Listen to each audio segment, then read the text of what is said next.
கொடுக்கும் மாக்கதை தமிழ் செய்யுளா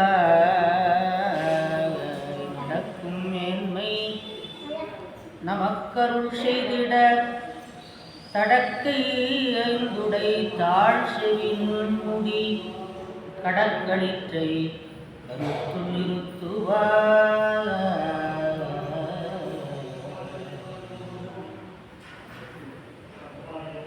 ஊழியர்கோன் பொழித்த உகலியர்கோன் கடல் போற்றி ஆழிமிசை கண்மிதப்பில் அணைந்த விரான் அடி போற்றி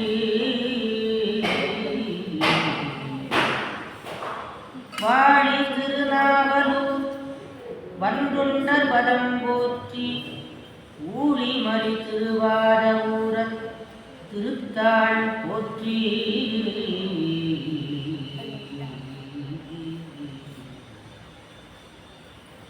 தூக்கு சீர்திருத்தொண்டத் தொகைத்தர வாக்கினாற் சொல வல்ல பிரான் எங்கள் பாக்கிய பயனா பதிக்குன்றை வாழ் செப்பிடானடி சென்னி இருத்துவார். திருச்சிற்றம்பலம். பார்வதி பதையே. அருள் வடிவாகிய அம்மனவாளுடைய பெருங்கருணையினாலே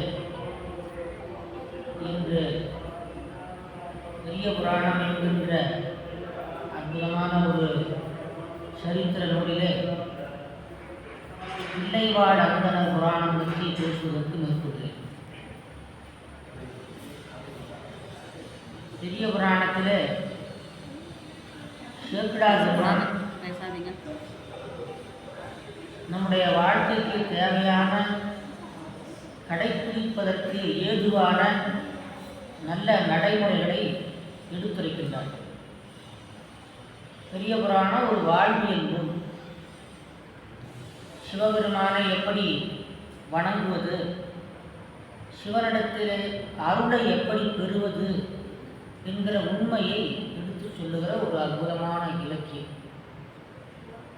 இது ஒரு வரலாற்று நூல். நாயன்மார்கள் வாழ்ந்து அவர்கள் தொண்டு செய்து அருள் பெற்ற வரலாற்று நூல்.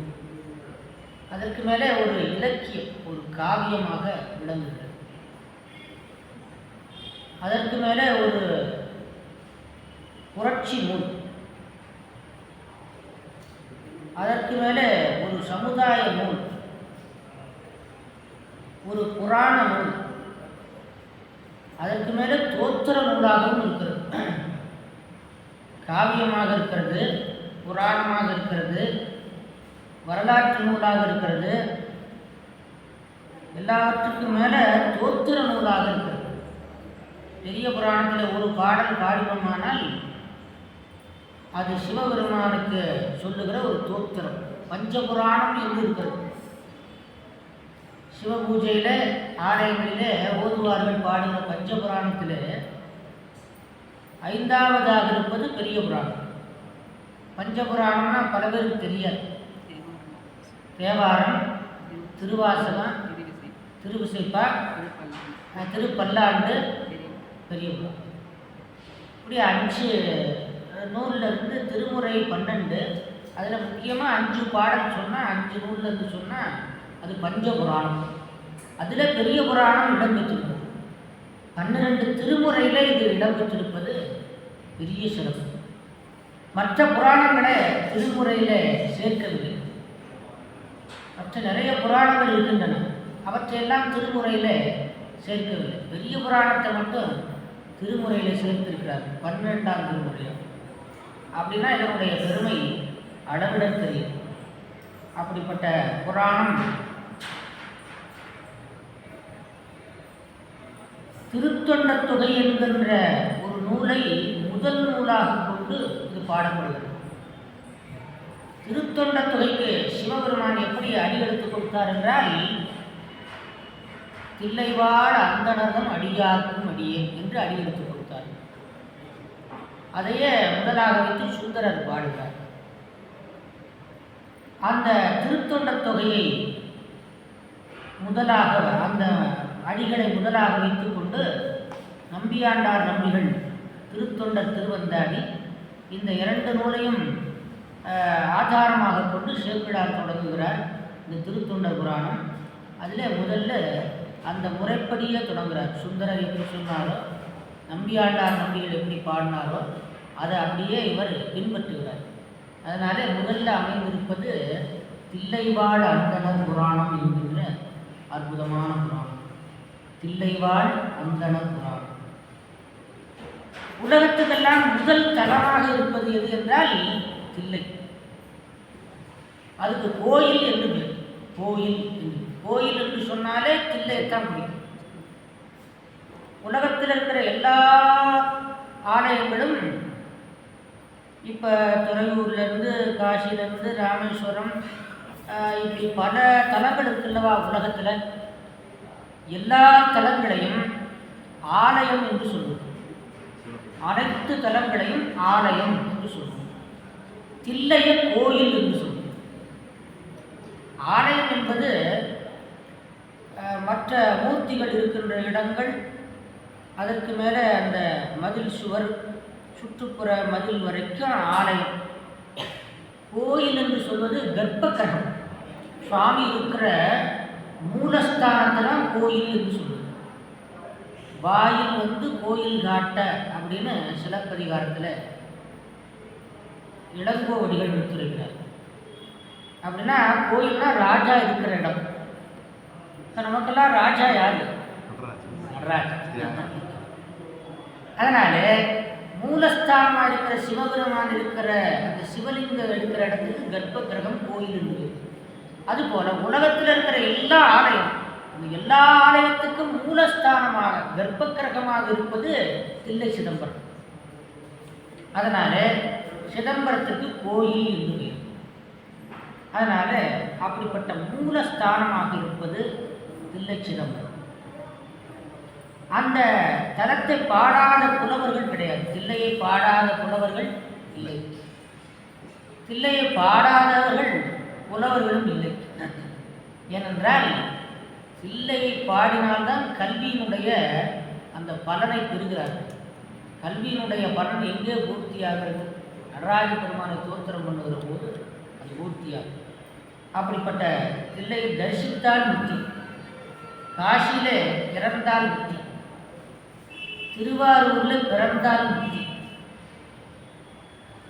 அதற்கு மேலே திருவண்ணாமலையை நினைத்தால் முக்தி, மதுரையை பேரை கேட்டாலே முக்தி, தில்லையை தரிசனம் பண்ணினால் முக்தி.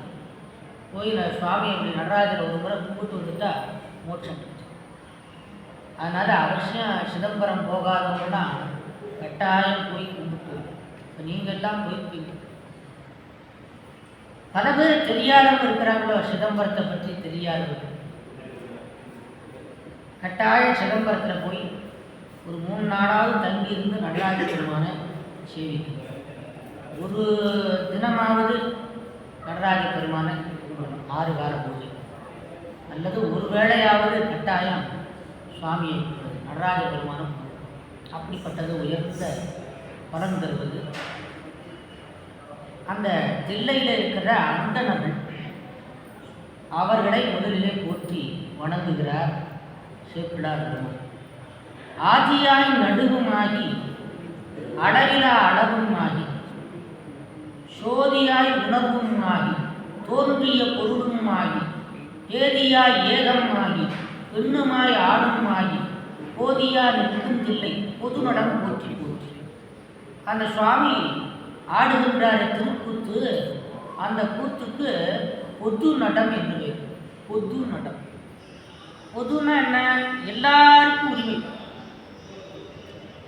வேண்டுவார் வேண்டாதவர் அப்படிங்கிற இடம் இல்லாமல் எல்லாருக்கும் பொது. படித்தவங்க, படிக்காதவங்க, ஞானம் உள்ளவர்கள், ஞானம் இல்லாதவர்கள், பக்தி உள்ளவர்கள், பக்தி இல்லாதவர்கள், ஆணும் பொண்ணு, மற்றபடி அனைவருக்கும் பொதுவான ஒரு நன்மையை தருகின்றவர். பொதுவில் இருக்கிறவர் யாருன்னா நடராஜர். அந்த தலத்துக்கே பொது என்று. பொது என்றால் யான் எனது என்கின்ற ஒரு இடம் இல்லாதது, யான் எனது என்கின்ற அந்த ஒரு பற்று இல்லாத இடம் எதுவோ அது பொது. இப்போ யான் எனது என்று ஒரு இடத்த நம்ம சொன்னோம்னு வச்சுக்கோங்க, இது என்னது அப்படின்னா அந்த இடத்துல ஒரு பற்று இருக்கும். பற்று இல்லாத ஊரில் யாரும் உரிமை கொண்டாட முடியாத, எல்லாருக்கும் உரிமையாக இருக்கிற இடத்துக்கு என்ன பேர்? பொது இடம் சொல்லுவாங்க. அது பொது இடம் சொல்லுவாங்க. அதுபோல யான் எனது என்கின்ற பற்று எதுவும் இல்லாமல், யாரும் உரிமை கொண்டாட முடியாமல், எல்லாருக்கும் உரிமையாக இருக்கக்கூடிய ஒரு இடம் தில்லை சிதம்பரம். அப்படிப்பட்ட இடத்துக்கு பொது என்று. அதனாலே பொது நடம் என்று சேக்கிழார் சிறப்பிக்கிறார். அது ஆதியாய் நடுவும் ஆதி, அதுதான் ஆதியிலே தோன்றியது. அனாதி, அனாதி என்றால் ஆதி இல்லாதது. அப்படிப்பட்ட நடனம் நடுவும் ஆகி, சுவாமி எல்லாவற்றுக்கும் ஆதியாக இருக்கிறார், நடுவாக இருக்கிறார், அந்தமாக இருக்கிறார், அளவில்லாத அளவாக இருக்கிறார். அவருடைய கருணைக்கும் ஆற்றலுக்கும் ஒரு எல்லை சொல்ல முடியுமா என்றால் எல்லையே சொல்ல முடியாது. சுவாமியினுடைய ஆற்றல் இவ்வளவுதான் வரையறுத்து சொல்ல முடியுமா? முடியாது. அவருடைய ஆற்றலுக்கும் அவருடைய கருணைக்கும் அளவு கிடையாது. அளவிலா அளவும் ஆகி, சோதியாய் உணர்வும் ஆகி, மிகுந்த ஜோதியாக இருக்கின்றவன் உணர்வாக இருக்கிறான். உணர்வாக என்றால் நாம் சிந்திக்கும் போது தியானத்திலே வெளிப்படுகின்ற அந்த உள்ளுணர்வாக இருக்கின்றான். உள்ளுணர்வாக தோன்றிய பொருளுமாகி, தோன்றிய பொருளுமாகி என்றால் உலகத்திலே தோன்றியிருக்கிற எல்லா பொருள்களும் யாரு? சுவாமி சிவபெருமான். எல்லா பொருள்களும் தோன்றிய உணர்வுமாகி, ஏதியா ஏகமாகி, ஒரே பொருள் அவனுக்கு ஏகம் என்று பேரு. ஏகமாகி என்றால், ஏகம் என்றால் ஒன்று என்று சொல்வது. அது பேதியா ஏகம் என்றால் அத்வைதம், அத்துவிதம் என்று சொல்வது. பேதியா ஏகம் என்றால் எல்லா பொருளும் ஒன்றி இருப்பதனால அவன் ஏகன் என்று சொல்லுவது. ஒன்றி இருப்பதனால், ஒன்றாகி. இப்போ இந்த மைக்கில் யார் இருக்கிறார்? சிவபெருமான் இருக்கிறார். இந்த புத்தகத்தில் யார் இருக்கிறார்? சிவபெருமான் இருக்கிறார். இந்த போனில் இருக்கிறது எல்லா பொருள்களையும் சுவாமி வியாபித்திருக்கிறார். அதனால வியாபகன் என்பது சர்வ வியாபி என்பது. சர்வ வியாபி அனைத்து பொருள்களிலும் கலந்திருப்பதனால சர்வ வியாபி என்பது. இப்போ இந்த இது சடப்பொருள், இந்த ஃபேன் இது இயங்குது. இது இயங்கிறதுக்கு அவன்தான் காரணம். சடமாகிய பொருளிலும் இருக்கிறான், சித்து பொருள்களிலும் இருக்கிறான். சடம் சித்து ஆகிய இரண்டு பொருளும் கலந்து இருப்பதனால தான் உலகம் இயங்குது, இல்லைன்னா இயங்காது. அகிரணை பொருள் சிவபெருமானுடைய ஆணையினாலே இயங்குகிறது. சூரியன் உயிருள்ள பொருளா? இல்லை, ஆனால் சரியாக இயங்குது. நேரம் தவறாமல் சூரியன் காலையில் 6 மணிக்குன்னா கரெக்டாக 6 மணிக்கு உதிச்சிடுறானே, 6:30ன்னா 6 மணிக்கு கரெக்டாக உதிக்கணும். மறையில நேரம் கரெக்டாக. இப்படி அகிரணை பொருள், அறிவற்ற ஒரு பொருள், ஜடப்பொருள் ஒரு சரியான நேரத்துக்கு இயங்குது அப்படின்னா அது தானே இயங்குமா? ஒருத்த இயக்கணும். அறிவுள்ள பொருளே ஒரு சரியான நேரத்தில் இயங்க முடியலை. ஆனால் அறிவற்ற ஒரு சடப்பொருளாக இருக்கிற ஒரு பொருள் அந்தரத்தில் நிற்கிறது, அது சரியான முறையில் இயங்குகிறது. அப்படின்னா அதை இயக்குகிறவன் யார்? எல்லாம் வல்ல கடவுள் சிவபெருமான் இயக்குகிறார். அதனால இயங்குகின்ற இரவி திங்கள் மற்றும் நல் தேவரெல்லாம் பயங்களாலே பற்றி நின்பால் சித்தம் தெளிகின்றது. தயங்கு சோதி சாமவேதா காமனை காய்ந்தவனே மயங்குகின்றேன் வந்து நல்காய் வலிபலம் மேயவனே. தேவாரம் ஞானசம்பந்த பெருமான் பாடு. இயங்குகின்ற இரவி, இரவின சூரியன், இரவி திங்கள் மற்றுநர் தேவரெல்லாம் பயங்களாலே பற்றி நின்பார் சித்தம் தெளிகின்றது. அவங்கெல்லாம் இயங்குகின்றவர்கள். சுவாமி என்ன பண்றார்? இயக்குகின்றவர். அவங்க இயங்குகின்றவர்கள், சிவபெருமான் இயக்குகின்றவர். அதனாலே வேதியா ஏகமாய் எல்லா பொருளிலும் தான் கலந்திருந்து இயக்குகின்றார். பெண்ணுமாய் ஆணுமாய் உலகத்தில் உயிர் பொருள்கள் சித்து பொருள்களாக இருக்கிற ஆண் பெண் முதலான ஜீவ வர்க்கங்களாக இருக்கிறார். போதியா நிற்கும் அப்படி இருந்து ஞானத்தை புகட்டுகின்ற தில்லை பொது நடம் போற்றி போற்றி. அப்படிப்பட்ட பொது நடமாக இருக்கிற அந்த நடத்தை வணங்குவார். அந்த நடம் என்கின்ற நடனத்தை வணங்குவான். சுவாமி ஆடுகின்ற நடன காட்சி அதுதான் ரொம்ப உயர்ந்தது. அந்த காட்சியை வணங்குவோமா. கற்பனை கடந்த சோதி. இந்த பாட்டு எல்லாருக்கும் தெரிஞ்சிடும். கற்பனை கடந்த சோதி. ஜோதி என்றால் நாம் பார்க்குற அந்த ஒளி, சூரியன் முதலான ஒளி பொருள், இதெல்லாம் ஒரு அளவு இருக்கும். இவ்வளவு வாட்ஸ் அப்படின்னு ஒளி. இந்த சூரியனையே நம்முடைய சாதாரண கண்களால் பார்க்க முடியுதா? இல்லை, சிரமம். சுவாமியினுடைய அந்த ஜோதி எவ்வளவு, அளவே இல்லை. அதை இவ்வளவு இத்தனை வாட்ஸ்ன்னு சொல்ல முடியாது. இவ்வளவுதான் ஒளின்னு அடங்கு சொல்ல முடியுமா? முடியவே முடியாது. அதனாலே அது கற்பனை கடந்த சோதி. கற்பனை கடந்த சோதி. அந்த நூல்களில் ஓரளவு அனுமானமாக எழுதுவாங்க. 100 கோடி சூரியன் ஒரே நேரத்தில் உதிச்சா எவ்வளவு ஒளி இருக்குமோ அவ்வளவு ஒளி அவனுடைய திருமேனியில் இருக்கும், திருவடியில் இருக்கும் என்று ஒரு அனுமானமாக சொல்லுவாங்க. அருணகிரிநாதர் சொல்றாரு, முருகப்பெருமானுடைய திருவடியிலே இருக்கிற அந்த ஒளி எவ்வளவு ஒரு கணக்கு போட்டு பார்த்தார். கணக்கு போட்டு பார்த்தா 100 கோடி சூரியன் ஒரே நேரத்தில் உதிச்சா எவ்வளவு ஒளி இருக்குமோ அவ்வளவு ஒளி அவனுடைய திருவடியில் மட்டும் இருக்கணும், பாதத்தில் மட்டும். 100 கோடி சூரியன் ஒரே நேரத்தில் உதிச்சா அப்படிப்பட்ட ஒளியை அவர் அருணகிரிநாதர் பார்த்திருக்கிறார். உததி இடை கடவும் மர கட்டவருண குலத்துறக உபலளித கனகரத சதகோடி சூரியர்கள் உதயமென அதிகமித கனபகத மயிலிமிசை புகமுடியின் இகுலகர ஒரு சோதி வீசுவது என்று அருணகிரிநாதர் பாடுறார். புகமுடியின் இருளகல ஒரு சோதி வீசுவது. சதகோடி சூரியர்கள். சதகோடி சூரியர்னா சதம்னா என்ன? 100 கோடி சூரியன் ஒரே நேரத்தில். அப்படின்னா அந்த முருகனுடைய திருமேனி அழகு எவ்வளவு இருக்கும், அதனுடைய ஒளி சொல்ல. ஆகையினாலே அதுவே ஒரு ஒரு அளவு சொல்ல முடியாத ஒரு ஒளி. அப்படி கற்பனை கடந்த சோதி. சுவாமியானவர் கற்பனை கடந்தவராக. அந்த ஜோதிக்கு மூலம் உண்டா என்றால் மூலம் கிடையாது. இப்ப இந்த உலகத்தில் இருக்கிற எல்லா ஒளிக்கும், சூரியன் சந்திரன் நட்சத்திரங்கள் எல்லாவற்றுக்கும் ஒரு தோற்றம் உண்டு.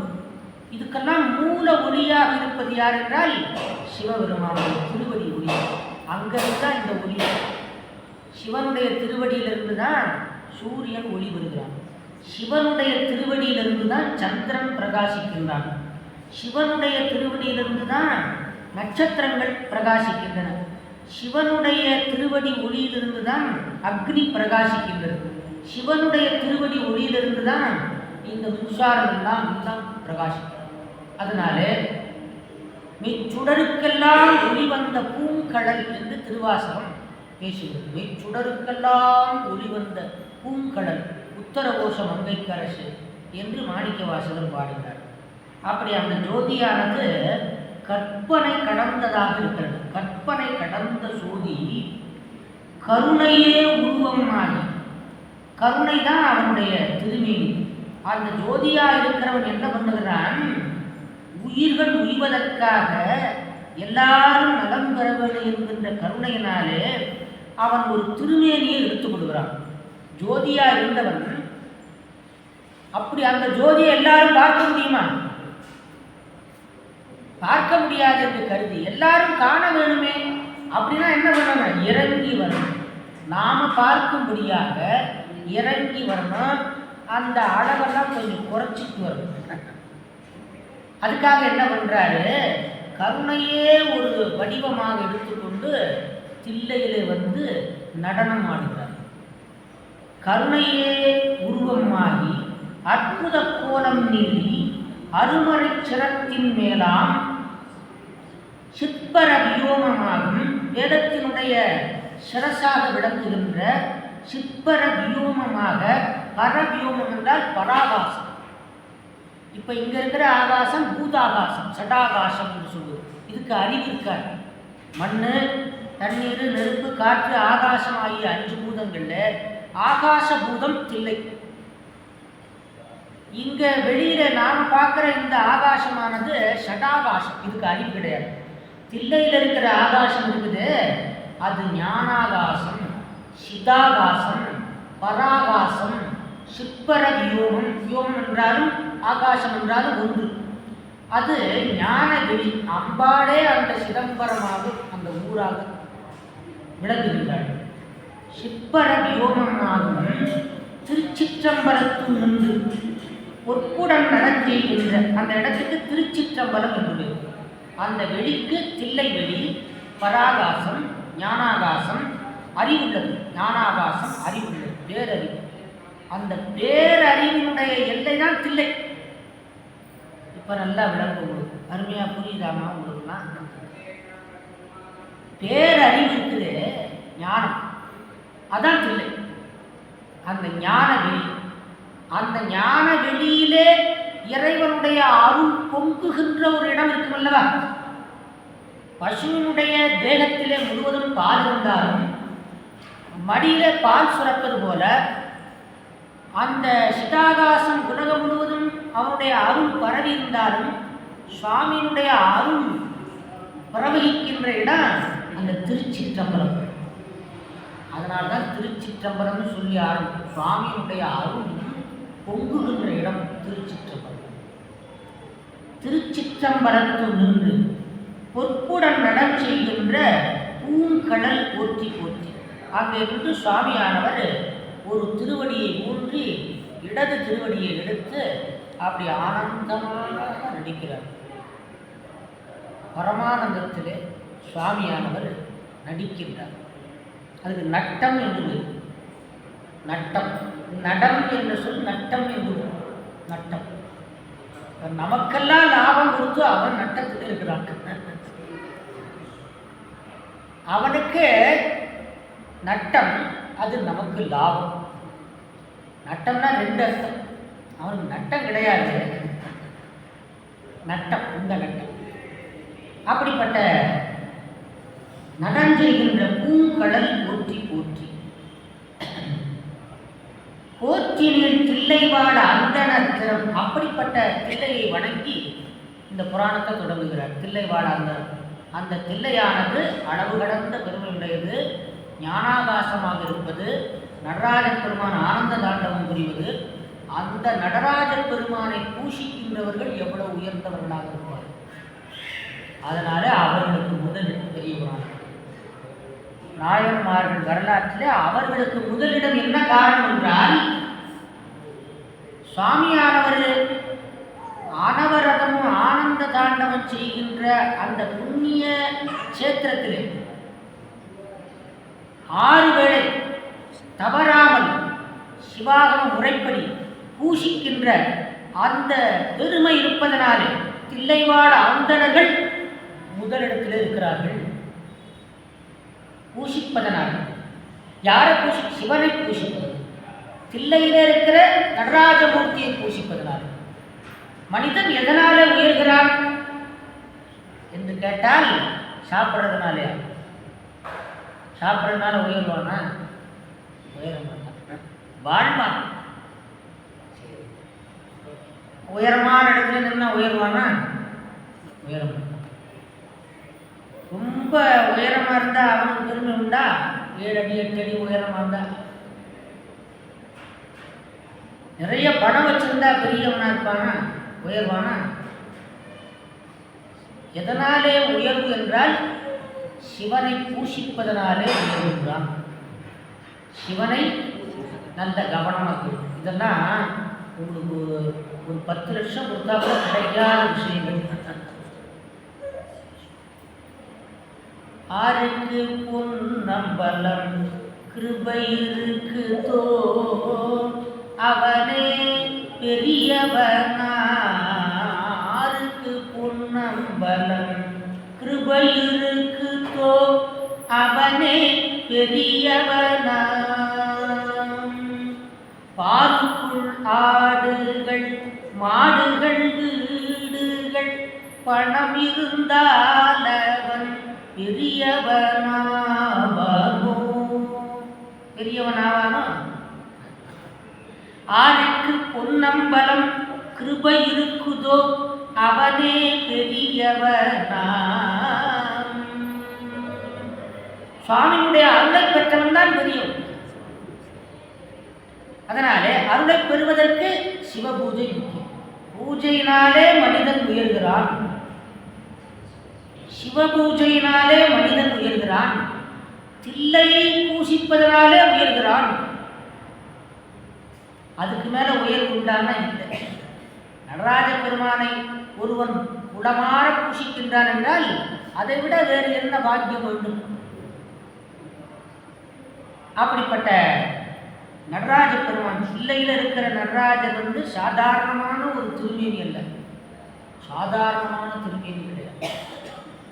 பதஞ்சலி வியாக்கிரபாத முனிவர் 2 பேரும் வெகு கோடி காலம் தவம் பண்ணி அதுவும் நம்ம பதஞ்சலி முனிவர் தவம் பண்ற போது காற்றையே ஆகாரமாக கொண்டு தவம் பண்ணார். உணவு இல்லாமல் உறக்கம் இல்லாமல் பலகாலம் தவம் செய்து சுவாமி தரிசனம் தரவில்லை. அதனால என்ன பண்ணினார் தெரியுமா? பதஞ்சலி முனிவர் 1000 தடவை அவருக்கு ஆதிசேடம் தான் பதஞ்சலியா வர்றார். அந்த தலையை அறிஞ்சு அக்னியில சுவாமிக்கு பலிட்டார். தலையை அறிஞ்சு சிரத்தை எடுத்துக்கொண்டார். சுவாமியுடைய நடனத்தை காண்பதற்காக வெகு சிரத்தை எடுத்துக்கொண்டார். அப்படி தலையை அறிந்து அக்னியில இட்டு தவம் பண்ணியவர் பதஞ்சலி முனிவர். அதே போல வியாக்கிரபாத முனிவரும் அளவற்ற தவம். அந்த இருவரும் செய்த ஒரு பெரும் தவத்துக்கு இறங்கி சுவாமி ரகசியமா ஆடிக்கொண்டிருந்தார். அந்த தாண்டவம் இருக்குது ரொம்ப ரகசியமானது. வெளியிலே யாருக்கும் தெரியாது. இந்த மற்ற வடிவங்கள் தெரியும். சோமாஸ்கந்தர், அர்த்தநாரீஸ்வரர், தட்சிணாமூர்த்தி, இந்த மூர்த்தங்களெல்லாம் தெரியும் வெளியில. ஆனால் நடராஜ திருமேனி ரகசியமானது. அது ரொம்ப பரம யோகிகள், மார்க்கண்டேயர், பிருகு, அகத்தியர், குலத்தியர், இந்த மாதிரியான பெரிய முனிவர்களுக்கு சுவாமியானவர் ரகசியமாக உள்ளே அந்த ஆனந்த தாண்டவத்தை காட்டுவாராம். இந்த இடத்த நல்லா கவனிங்க. ரொம்ப பெரிய முனிவர்களுக்கு ரகசியமாக உள்ளே அந்த ஆனந்த தாண்டவத்தை காண்பிப்பார். அவங்க மாத்திரம் அதை தரிசனம் பண்ணிக்கிட்டு அந்த ஆனந்தத்தை அனுபவித்து கொண்டு அவர்கள் அப்படியே யோகத்தில் இருப்பாங்க. வெளியில தெரியாது. ஆனால் இந்த 2 பேரும் என்ன பண்ணினாங்க? இந்த ரகசியத்தை அம்பலப்படுத்திட்டாங்க.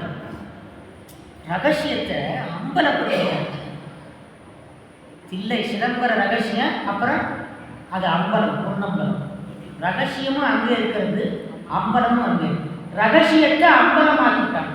இந்த 2 பேர் நல்லா இருந்தா இந்த இடம் புரியுதாமா? ரகசியத்தை அம்பலமாக ஆக்கிவிட்டாங்க.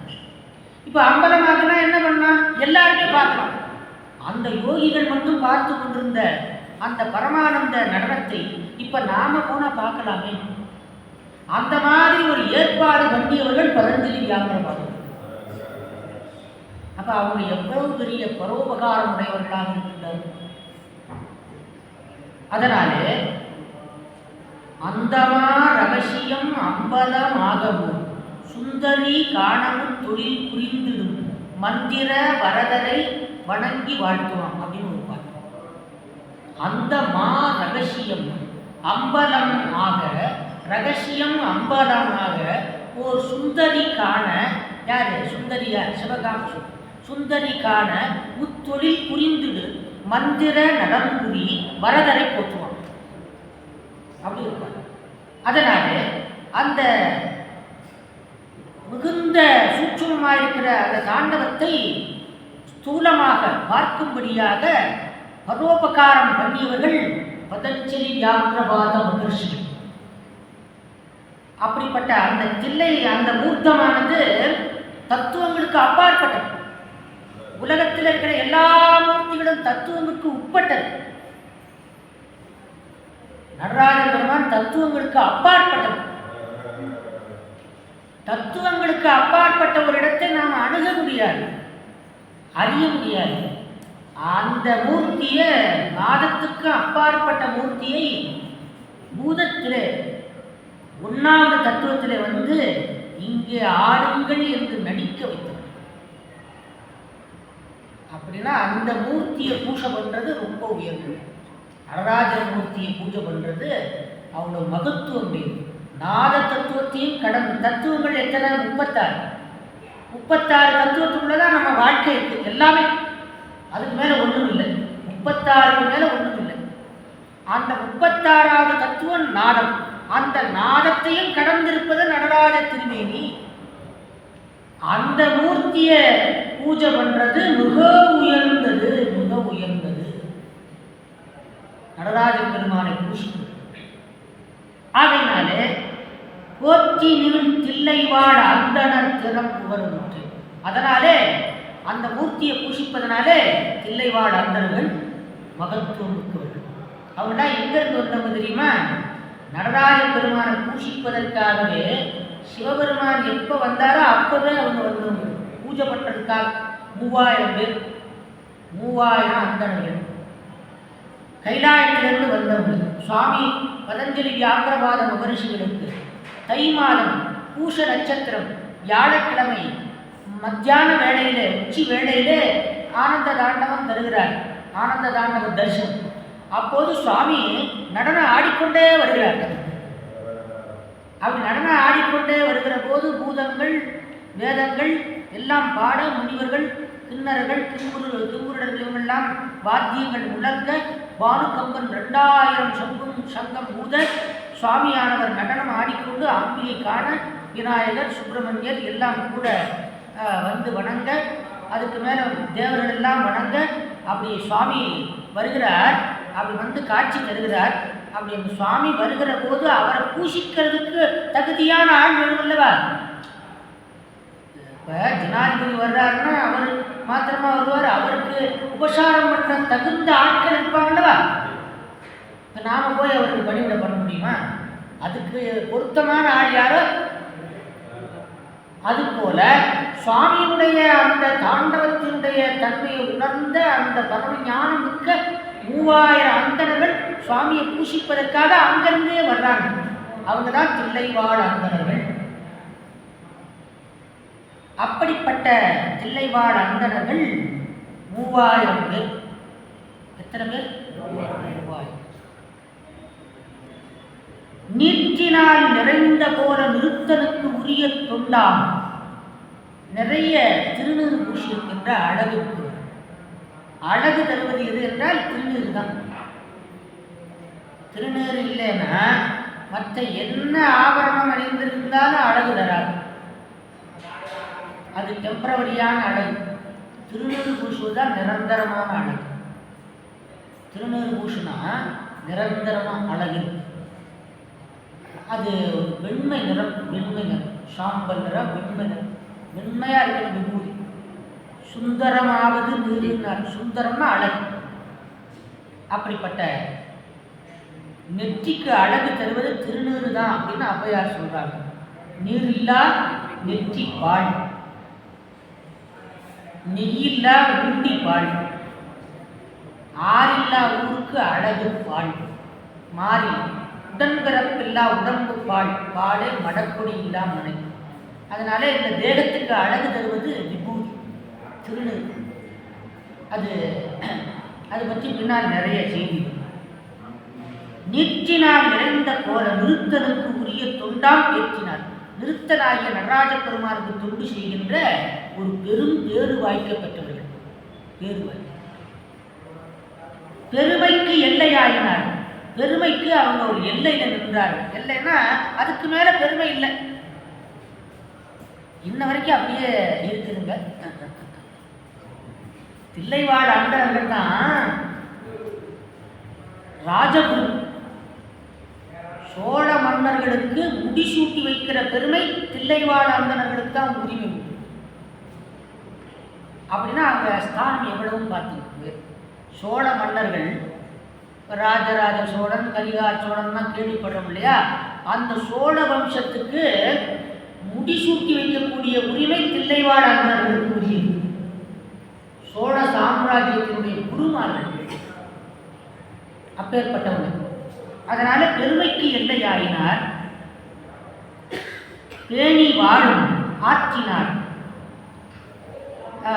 உலகத்து உயிர்களை பேணி வாழ்கின்ற அந்த நெறியில நிற்கின்றவர்கள். பெருகு அன்பால் அடித்தவம் புரிந்து வாழ்வார். அந்த சுவாமி மேல ரொம்ப அன்பு, உரிமையும் அன்பு உடையவர்கள். அங்கே எந்த காரியமாக இருந்தாலும் நடராஜ பெருமானை கேட்டு உத்தரவு கேட்டு செய்வாங்க. அப்படிப்பட்ட ஒரு பக்தி, நடராஜனத்தில் ஒரு பக்தி உள்ள தெய்வம். அப்படிப்பட்ட அன்பால் அடித்தவம் புரிந்து வாழ்வார். பொங்கிய திருவில் நீடும் பொற்புடை பணிகள் ஏந்தி மங்கள தொழில்கள் செய்து மறைகளால் துதித்து மற்றும் தங்களுக்கேற்ற பண்பில் தரும்படி தலைநின்று விட்டே அங்கணர் கோயில் உள்ளா அகம்படி தொண்டு செய்வார். பல வகையான பணிகள் செய்வார்.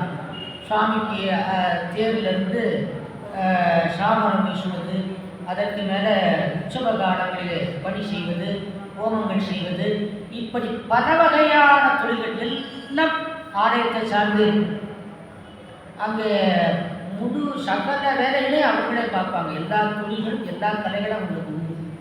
அப்படிப்பட்ட மங்கள தொழில்கள், சிவ பூஜை சம்பந்தமான மங்கள தொழில்கள். பூஜைக்கு தான் மங்கள தொழில் இருக்குது. பூஜைக்கு மங்கள தொழில் இருக்குது.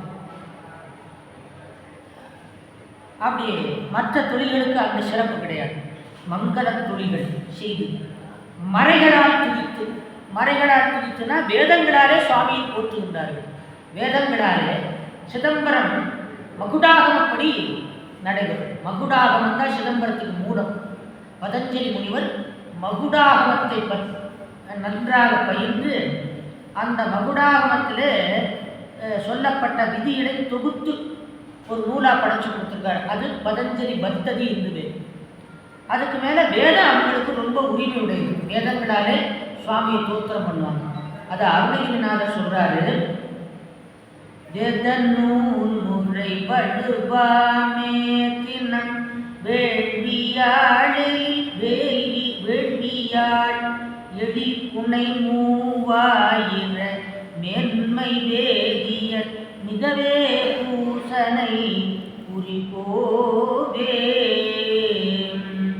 வேத நூமுறை வடுவாமே தினம் வேள்வியால் எழில் புனை மூவாயிர மேன்மை வேதியர் மிகவே பூச குறிப்போவே. வீறு சேர்வரை அரசாய் மேலிய நேரு மால்வரை என கோபுர மேலை வாயில் மயில் மீதேறிய பெருமாளே. திருக்குறள். அதனாலே வேதத்தின் முறைப்படி அவங்க தோத்திரம் பண்ணுவாங்க. வேதத்தில் சொல்லப்பட்டபடி சுவாமியை தோத்திரம் பண்ணுகின்ற அந்த பெருமை மிக்கவர்கள். வேதம் ஆகமம், வேதம்னாலே அதில் ஆகமம் சொல்லு. தங்களுக்கு ஏற்ற பண்பில் தரும்படி தலைநின்று அவங்கவுங்க என்னென்ன பணி செய்ய முடியுமோ அந்தந்த பணியிலே நிலை நிற்பார்கள். அப்படிப்பட்டவர்கள். ஒருத்தர் தூபம் இடுவது, ஒருத்தர் பசுமடம் காப்பது, ஒருத்தர் நந்தவனம் பராமரிப்பது, அப்படியான பணிகள். இந்த பூஜா கைங்கரியத்தில் எது செய்ய முடியுமோ அதெல்லாம் செய்வாங்க. அங்கணர் கோயில் உள்ள அகம்படி தொண்டு செய்வார். இந்த தொண்டுக்கு அகம்படி தொண்டு என்று. அகம்படி தொண்டு என்றால் சுவாமி பக்கத்தில் இருந்து தொண்டு செய்வது. வெளியிலே இருந்து தொண்டு செய்வது ஒன்று, உள்ளே இருந்து தொண்டு செய்வது. இப்ப அரசனிடத்துல தொண்டு செய்கின்ற ஏவராட்கள் நிறைய இருப்பாங்க. அவங்க வெளியிலே ஊர்ல இருந்து தொண்டு செய்கின்ற ஆட்கள் நிறைய இருக்கிறாங்க. இப்ப கட்சிக்கெல்லாம் தொண்டு செய்யறாங்க இல்ல, வெளியில. ராஜாவுக்கு பக்கத்துல அரண்மனையில இருந்து தொண்டு செய்கிறவங்க, பக்கத்துல இருந்து தொண்டு செய்கிறவங்க எவ்வளவு உரிமை உடையவர்கள். ராஜாவுக்கு பக்கத்துல இருந்து விசிறி விடுறாங்க, ராஜாவுக்கு பக்கத்துல இருந்து ஓலை படிக்கிறவங்க, அந்த மாதிரி பக்கத்தில் இருந்து தொண்டு செய்யக்கூடியவர்களுக்கு உரிமை அதிகம். அதுக்கு அகம்படி தொண்டு. இப்போ சிவனை பூசிக்கின்றவர்களுக்கு அகம்படி தொண்டர்கள் இருக்கு. சுவாமிக்கு பக்கத்தில் இருந்து அவர் அபிஷேகம் பண்ண, அலங்காரம் பண்ண, மாலை வெட்டி சாத்த, தூபம் விட, தீபம் விட, நைவேத்தியம் பண்ண, தோத்திரம் பண்ண, இப்படி பக்கத்தில் இருந்து தொண்டு செய்கின்ற தொண்டு மேலானது. அதனாலதான் பூஜை உயர்ந்தது, சுவாமிக்கு பக்கத்தில் இருந்து செய்யறது. அப்படி அகம்படி தொண்டு செய்கின்ற மேன்மை மிக்கவர்கள். வருமுறை எரிமூன் தோன்றி மண்ணுயிர் அருளால் மல்ல தருமமே பொருளாக் கொண்டு தத்துவ நெறியில் செல்லும் அருமை நான்கினோடு அருமறை நான்கினோடு ஆரங்கமன் பயிர்ந்து வல்லார் திருநடம் புரிவர்க்கு ஆளாம் திருவினார் சிறந்த சீரார். 3 வகையான அக்னி யாகம் நடக்கும். இல்லையிலே யாகம் விசேடமானது. எத்தனையோ கோடி காலமாக நடந்துட்டு இருக்கு யாகம். இப்போ எல்லா ஆலயங்களிலும் யாகம் நடக்க வேண்டும். ஒரு காலமாவது வேள்வி செய்து சிவனை ஆராதிப்பது முறை. மற்ற ஆலயங்களிலே அந்த மாதிரியான வாய்ப்பு குறைந்துவிட்டது, தில்லையிலே நடந்து வருகிறது. அதனால அது எவ்வளவு காலமாக நடக்குது? பகவான் ஞானசம்பந்தரே அந்த வேள்வியை சிறப்பித்து பாடுறார். தில்லைக்கு போன உடனே அந்த வேதியர்களை சிறப்பித்து, அந்த வேள்வியை சிறப்பித்து, யாகத்தை சிறப்பித்து பாடுகிறார். கட்டாங்கேரி யோம்பி கலியை வாராவே கற்று ஆங்கு எரி ஓம்பி. கற்றுனா வேத நூல்கள் ஆகமத்தை கற்று அதில் சொல்லப்பட்டபடி யாகத்தை செய்கின்றவர்கள். கற்றாங்கேரி யோம்பி கலியை வாராமே செற்றார் வாழ்த்தில்லை சிற்றம்பல மேய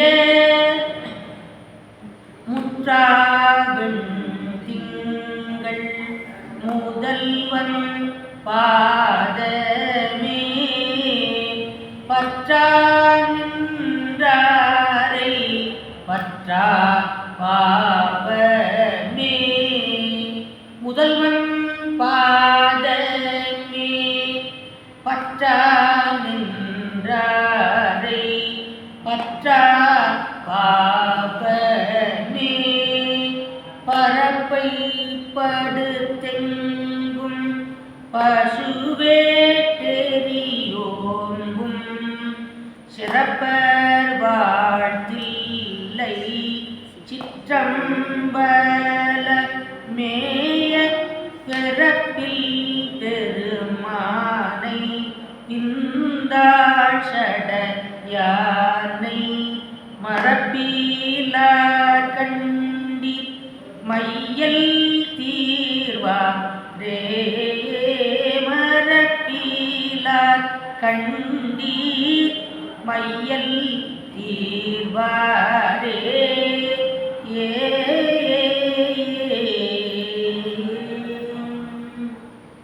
திருஞானசம்பந்தருடைய கைத்தட்டு. என்ன சந்தம், என்ன இசை, என்ன அழகு, என்ன பொருள், என்ன தமிழ் எல்லாம் அனுபவிக்கும். நம்ம நாட்டில் வந்து இப்படிப்பட்ட ஒரு கலை. அதனால பட்டை தூவராடை படிமம் கொண்டாடும் முட்டை கட்டுரை மொழிவ கேடாதே சிட்டர் வாழ்த்தில்லை சிற்றம்பலமேய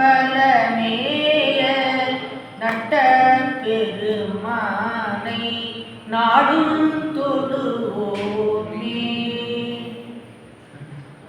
அந்த பக்தி, இசை, கலை, தமிழ் எல்லாம் ஒருங்கிணைச்சு கொண்டு வர்றாரு ஞானசம்பந்தர். அதனால அந்த வேள்வியை சிறப்பித்து பாடுகிறார் ஞானசம்பந்தர். கற்றார் எரியோம்பி கலியை அவர்கள் யாகம் செய்வதனாலே கலியுகத்தில் வருகிற பாவங்கள் தொலைகின்றன. இப்படிலாம் சில இடங்களில் யாகங்கள், ஹோமங்கள், வழிபாடுகள் நடந்து வர்றதுனால தான் ஓரளவு கலியுகம் இல்லைன்னா உலகமாக இருக்காது. அப்படி அப்பூதியடிகள் வேள்வி செய்வதனால கலியுகத்தினுடைய பாவங்கள் வராமல் இருக்கலாம். கலி என்கின்ற பாவம் தொடராமல் இருக்கலாம். அஞ்சி போய் கலி நெறிய அளவோம்பு அப்பூதி என்று நம்முடைய நாவுக்கரசர் பாடுகிறார்.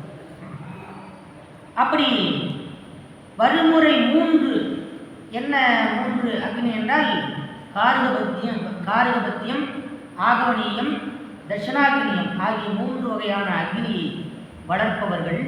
மண்ணுயிர் அருளால் மல்க தர்மமே பொருளாக்கும். தர்மந்தான் பொருள். பணம் இல்லாத காலத்திலே சிறப்பாக பூஜை நடந்துச்சு. அதனால அங்கே வசூல் பண்ணுற வேலையெல்லாம் கிடையாது, தட்டுலாம். ஆகையினால தர்மந்தான் பிரதானம். சுவாமியை வழிபாடு செய்கிற அந்த தர்மம் பிரதானம். அதையே பொருளாக கொண்டு தத்துவ நெறியில் செல்லும் அருமறை 4 வேதங்கள், 4 வேதங்களையும் 6 அங்கங்களையும் பயின்றவர்கள். 4 வேதம் 6 அங்கம். இதுக்கு எச்சுரு சாமம் அதர்வம். இது நம்முடைய நாட்டினுடைய உடைமை, சொத்து. நம்ம நாட்டுக்குரிய சொத்து வேதம்.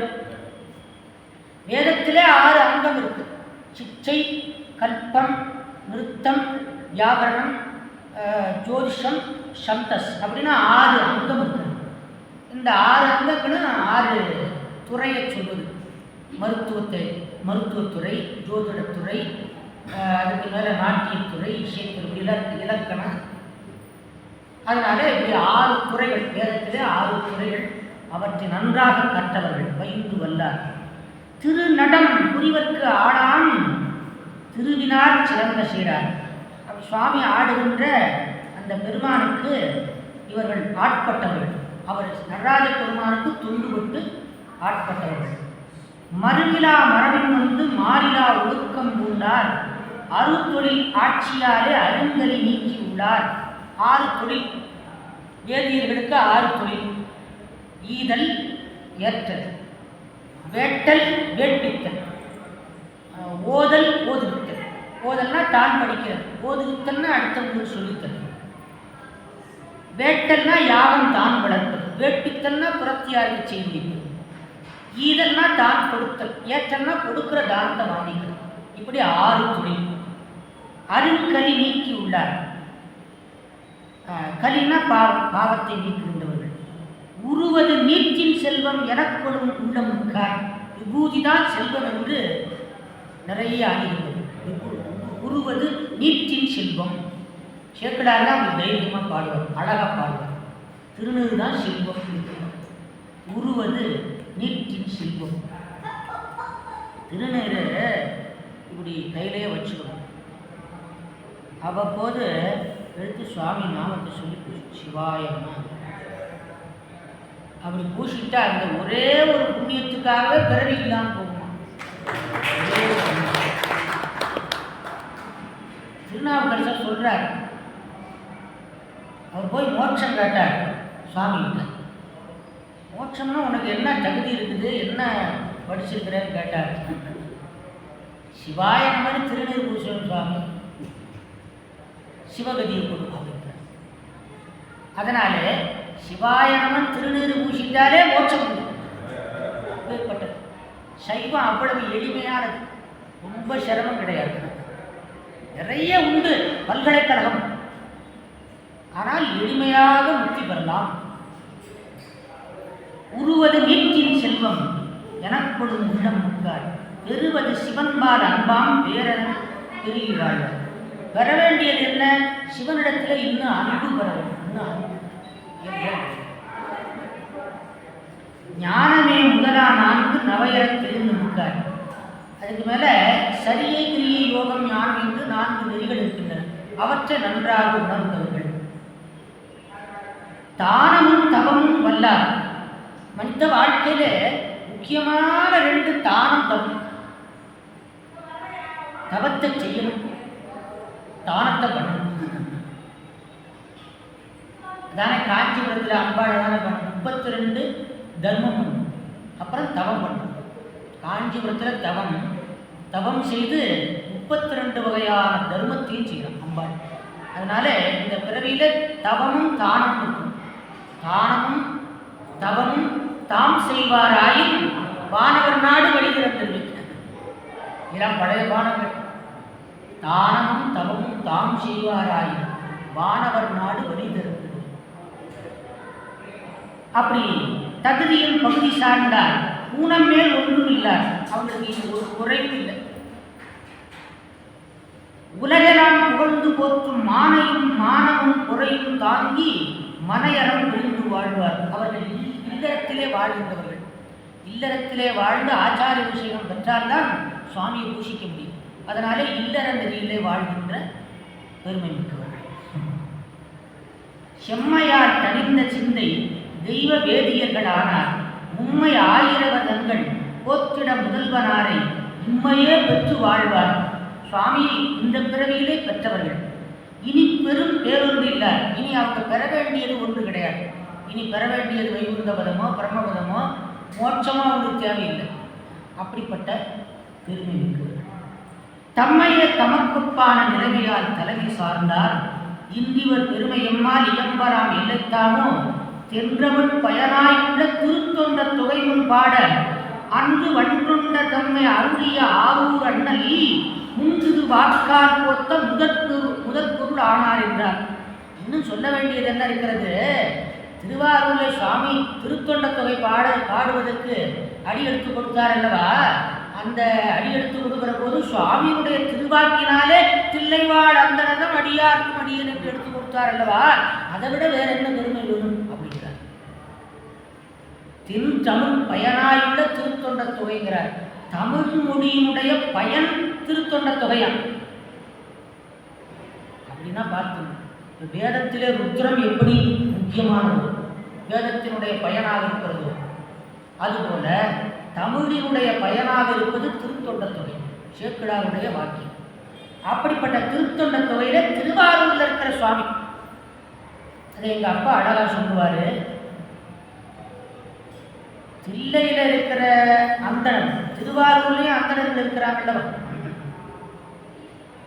தில்லையில இருக்கிற திருவாரூருக்கு வர சொல்லி திருவாரூர்ல இருந்து இருக்கிற தியாகராஜ பெருமான் திருவாரூர் அந்தணர்கள் அப்படித்தானே சொல்லணும். ஆனா என்ன பண்ணார் திருவாரூர்காரு?